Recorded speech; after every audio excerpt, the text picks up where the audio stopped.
Allah, Allah, you are my all, you are my love.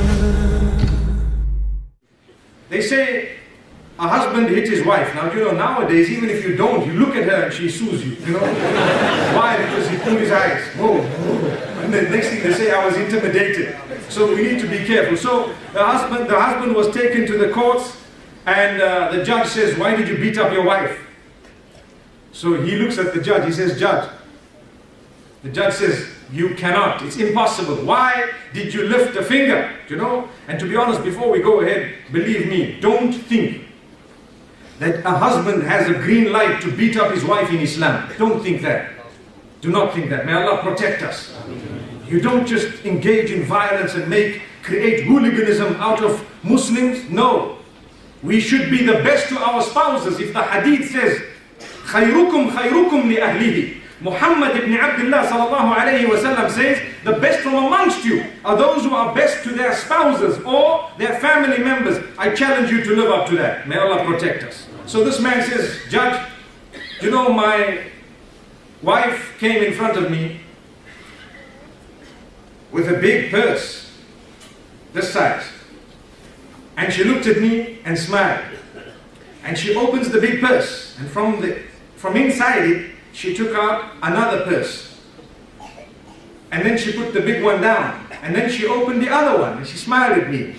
And she took out another one from inside that one. And then she put the bigger one down. And then she opened the other one. And she took out another one from inside that one. And then put the other one down. And then she opened that one and took out another one. And left the one down. And then opened that one and took out another one.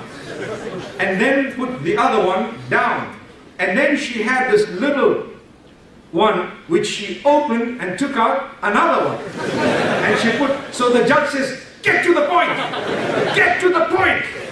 He says, Judge,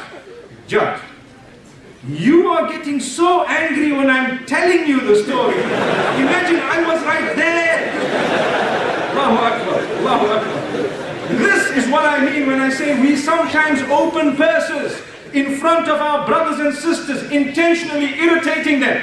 And when the story goes out, it irritates others as well. Look at this man. He's irritated solely by hearing what has happened. Imagine if we were there. Allahu Akbar. May Allah protect us. So the moral of what I'm saying is, do not intentionally create irritation that will result in hatred, which will result in violence, which will result in so much damage to the Muslim Ummah, and tears that can be avoided, and yet they are there. May Allah subhanahu wa ta'ala grant us goodness.